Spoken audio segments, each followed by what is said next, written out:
오늘 봉독한 로마서 4장 17절로 25절까지의 말씀을 가지고 현실에 눌리지 않는 믿음이란 제목으로 하나님의 말씀을 선포합니다.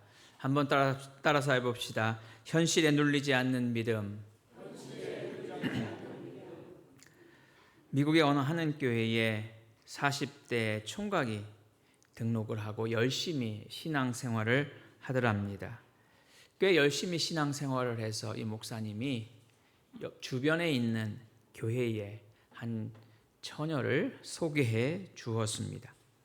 서로 만남을 갖고 그리고 시간이 지난 후에 이 청년에게 묻습니다. 어떻게 진행이 되고 있느냐고요. 그러자 이 청년이 이야기합니다. 다 좋은데 A라는 특정한 성을 가지고 있어서 싫더라는 거예요. 도대체 다 좋은데 왜 성 때문에 그럴까? 그러면서 왜 그러냐고 물어보니 이 청년이 하는 얘기가 제가 10년 전에 한 여성을 만났는데 그 여성이 같은 성이었고 자기에게 사기를 쳐서 나는 그 이후로 그 성을 가진 사람들하고는 만나지 않는다라고 이야기합니다. 이 말은 일반화의 편견을 이야기하고 있습니다. 특정한 사람과 특정한 상황을 경험한 걸 가지고 우리는 너무나도 일반화시킵니다.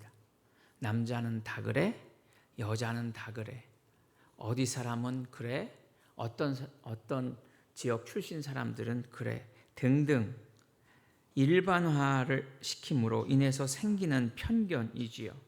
바로 이런 일반화의 편견을 지닌 사람은 과거에 잡혀 있고 현실에 짓눌려 살아가는 사람인 것이지요. 현실에 짓눌린 삶의 모습, 그것은 바로 편견. 그 편견은 또 다른 상처와 갈등을 가져오게 됩니다. 여러분들은 혹시 어떤 일반화의 편견 속에 살아가고 있습니까?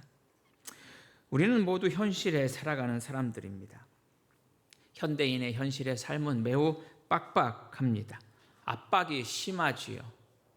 젊은이들은 취업과 진로, 또 경제적인 부담, 또한 인간관계의 스트레스, 또 나이가 이제 중년이 들면 노후 생활에 대한 걱정, 기타 등등 많은 일들이 무거운 짐처럼 느껴지는 사회에 살아갑니다. 또한 현대사회는 성과로 사람을 평가합니다. 그래서 우리도 신앙인의 삶을 성과로 평가하고 내 자신의 신앙도 성과로 평가합니다. 기도를 해도 상황이 바뀌지 않고 아무런 성과가 없다는 것이지요. 열심히 살아도 길이 보이지 않고 믿음으로 살아간다 하지만 현실은 더 빡빡해져서 우리의 삶의 성과가, 우리의 믿음의 성과가 너무나도 없는 부족한 존재로 우리 자신들을 생각합니다. 그것은 우리의 믿음보다 현실을 너무 크게 보고 있기 때문이라는 사실입니다. 하나님은 믿음을 보시는 사람입니다. 믿음을 보시는 분이십니다. 세상은 사람들의 결과를 가지고 성과를 가지고 이야기하지만 하나님은 우리의 믿음을 보십니다. 우리가 연약하고 우리가 부족해도 하나님은 우리를 믿음으로 보시는 분이시지요. 오늘 본문의 아브라함은 현실에 눌리지 않는 믿음의 소유자였습니다.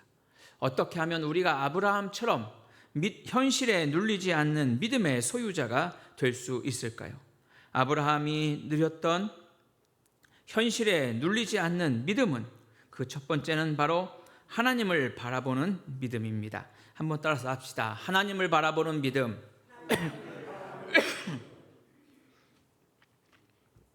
우리가 잘 알고 있는 아인슈타인, 그 아인슈타인 부인이 기자들과 만나게 되었습니다. 한 기자가 이렇게 묻습니다. 위대한 과학자이고 수학자인데 사모님은 과학에 대해서 아십니까? 예, 저는 전혀 모릅니다. 그러면 수학에 대해서는요? 전혀 모릅니다. 물리학은요? 전혀 모릅니다. 그러면 남편이 뭘 하고 계시는 건지 아십니까? 저는 사실 남편이 하는 일을 잘 모릅니다. 그러나 제가 확실하게 알고 있는 것은 한 가지입니다. 그는 나의 남편이라는 사실입니다.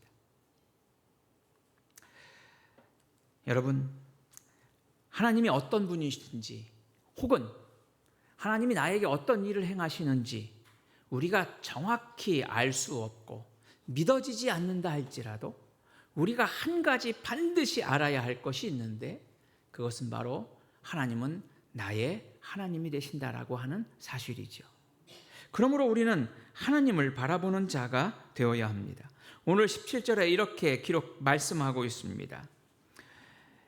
내가 기록된 바 내가 많은 민족을 조상으로 세웠다 하심과 같이 그의 믿은 바 하나님은 죽은 자를 살리시며 없는 것을 있는 것으로 부르시는 이시니라. 하나님은 죽은 자를 살리신 분이십니다. 바로 예수 그리스도를 살리신 분이 하나님이십니다. 우리의 문제는 현실만을 바라보는 것이 문제입니다. 그래서 두렵기도 하고 그리고 회피하고 싶고 도망가고 싶어 합니다. 그러나 하나님은 죽은 자도 살리신 분이십니다. 불가능한 일을 가능케 하신 분이십니다. 아브라함을 보십시오. 불가능한 일입니다. 그가 100세가 되도록 그에게는 자녀가 없었습니다. 그래서 오늘 19절에 보면 100세가 되어 자기 몸이 죽은 것 같고 라고 말씀하고 있지요. 사라의 태가 죽은 것 같음을 알고도 믿음이 약하여지지 아니했다고 말씀하고 있습니다. 아브라함은 현실의 문제를 바라보면 불가능한 것으로 가득 차 있습니다. 그럼에도 불구하고 아브라함은 현실을 바라보지 않습니다. 하나님을 바라보고 있습니다. 하나님이 그에게 주신 약속을 믿고 있는 것이지요. 약속을 바라보며 살아갑니다. 하나님을 바라보며 살아갑니다. 사랑하는 성도 여러분, 우리의 삶의 수많은 문제 앞에 우리는 현실의 문제를 바라보는 것이 아니라 그 현실의 문제를 다스리시고 극복하게 하시는, 이기게 하시는 놀라우신 능력의 하나님, 우리의 창조주 하나님을 바라보는 여러분들의 믿음의 삶이 될 때 우리는 현실에 눌리지 않는 믿음의 소유자가 되는 줄로 믿습니다. 여러분, 하나님을 바라본다 하면서 하나님만 바라보니까 사람들은 바라보지 않고 사람들은 외면하고 사람들은 무시하는 것이 하나님을 바라보는 것이 아닙니다. 하나님을 바라보지만 그러나 믿음이 나아지고 믿음이 좋아지면 타인에 대한 감수성도 풍부해지는 것, 그것이 바로 믿음의 사람이지요. 기도를 하나님께 뜨겁게 드리지만 그러나 다른 사람을 배려할 수 있는 것, 상황과 분위기를 살피는 것, 그것이 바로 우리 믿음의 사람들의 모습입니다. 여러분, 하루에 몇 번 기도하십니까? 적어도 3번은 기도하시겠지요. 아침 먹을 때, 점심 식사 때, 저녁 식사 때. 그것마저도 안 한다면 문제가 있을 텐데. 여러분, 식사 기도를 하는데 믿음이 좋다고 식사 앞에서 통성으로 30분을 기도한다고 그것이 믿음 좋은 사람의 모습입니까? 오히려 함께 식사하는 사람을 배려하지 않는 어리석음이지요. 우리가 하나님을 바라본다고 하는 것은 다른 사람을 외면하고 바라보지 말라는 말씀이 아닙니다. 하나님을 우리의 삶의 우선순위로 바라보는 것입니다. 우리의 현실과 우리의 문제를 뛰어넘는 하나님, 우리의 모든 인간관계를 뛰어넘는 그 하나님을 바라보고 그 하나님께서 주시는 능력을 힘입고 살아가는 것, 그것이 바로 현실에 눌리지 않는 믿음의 사람의 모습이라고 하는 것이지요. 두 번째로 현실에 눌리지 않는 믿음은 기다릴 줄 아는 믿음입니다. 한번 따라서 합시다. 기다릴 줄 아는 믿음. 아브라함은 백사가 되어 자신에게 불가능한 것처럼 여겨졌습니다. 그럼에도 불구하고 20절 말씀에 보면 믿음이 없어 하나님의 약속을 의심하지 않고 그는 믿음으로 견고해져서 하나님께 영광을 돌렸다 말씀하고 있습니다. 오히려 현실의 불가능을 뛰어넘는 하나님의 약속을 믿고 있었죠.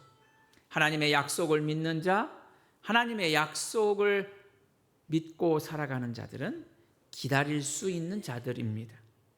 여러분, 뱀이나 혹은 곰이나 이렇게 겨울잠을 자는 짐승들이 있지요. 그 겨울잠을 자는 짐승들은 몸을 움츠리고 움직이지 않고 그 자신이 가지고 있는 에너지를 최소화해서 그 겨울을 견뎌냅니다. 그리고 따뜻한 봄날이 오면 일어나서 다시 활동을 하게 됩니다. 따뜻한 봄이 온다는 사실을 믿기 때문에 그들은 동면을 하면서 살아갈 수 있는 것입니다. 따뜻한 봄날이 오지 않는다면 굳이 그들이 그 추운 겨울을 자면서 보낼 필요가 있을까요? 때로는 우리의 현실의 삶이 어렵고 힘들어도 하나님이 우리에게 주신 약속을 믿기 때문에, 그 약속을 소망 가운데 바라보기 때문에 우리는 기다릴 수 있고 견딜 수 있다라고 하는 사실입니다. 사람이 힘들 때 소리 지르는 것과 입 다물고 조용히 기다리는 것 중에 어떤 사람이 더 고수일까요? 조용히 잠잠히 입 다물고 있는 사람이 고수입니다. 힘들고 어려우면 우리는 소리를 지를 수 있습니다. 나 힘들어. 너무나도 힘들어. 이렇게 말할 수 있지요. 그러나 정말 힘들면 그 소리도 낼 수가 없습니다. 제 아들이 손을 다쳐서 손을 마취하지 않고 손을 꿰매는데 제가 옆에 있었어요. 그런데 바늘만 찔려도 아플 텐데 그 살을 꿰매는데 소리를 지르지 못하니까 소리를 참고 주먹으로 벽을 치더라고요. 여러분, 소리를 지르는 것보다 소리를 지르지 않고 참는 것이 더 고수의 모습입니다. 우리의 신앙의 모습은 어떻습니까? 우리의 삶의 모습은 어떻습니까? 우리에게 작은 고난과 환난이 오면 그 고난과 환난 때문에 우리는 큰 소리치고 소문내고 마치 내가 그 고난의 모든 짐을 지고 가는 것처럼 요란스럽게 살아갑니다. 그러나 정작 믿음의 사람은 그 고난 가운데 하나님께서 주시는 약속을 믿고 하나님 앞에 기도하고 하나님을 의지하며 기다리며 살아가는 자들입니다. 성경에 보면 하나님께서는 항상 약속을 먼저 주셨습니다. 그리고 믿음의 사람들은 그 약속을 믿고 기다리며 살아갈 수 있었던 것입니다. 우리가 밥을 할 때도 마찬가지지요. 뜸이 들여져야 맛있는 밥이 완성됩니다. 지금은 불가능한 일이지만 과거 높은 산에서 밥을 짓다 보면 기압이 낮으니까 뜸이 들여지지 않습니다.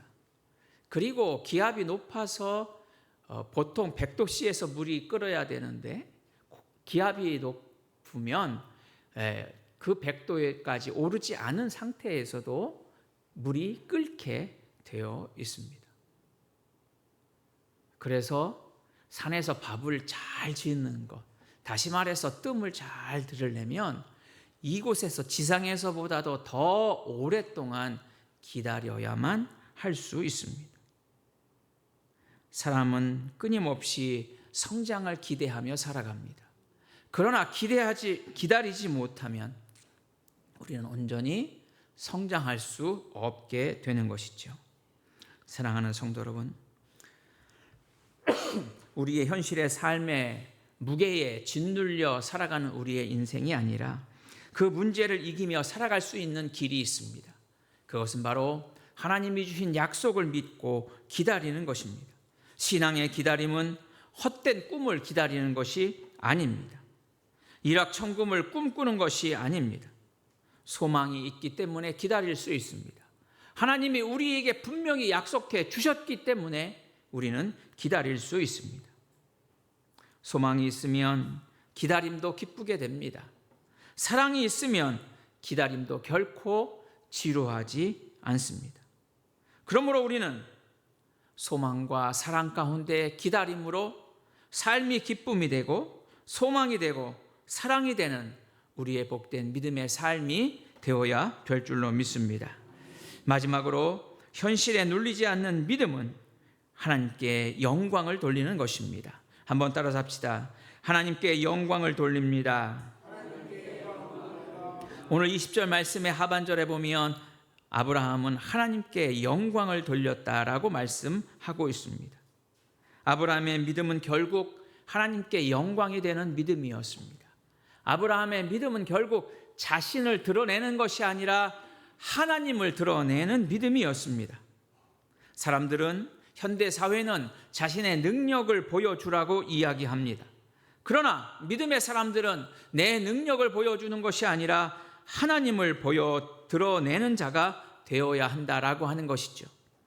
제가 지난주에 보여지는 믿음, 들려지는 믿음을 말씀드렸습니다. 우리는 얼마나 우리의 삶을 통해서 하나님이 예수 그리스도를 보여주며 드러내며 들려주며 살아가고 있습니까? 하나님께 영광을 돌린다라고 하는 것은 바로 하나님이 주신 은혜에 응답하는 것입니다. 하나님은 우리에게 놀라운 은혜를 주셨습니다. 독생자 예수 그리스도를 보내주셨고 예수 그리스도를 통해서 우리가 구원을 얻게 되었습니다.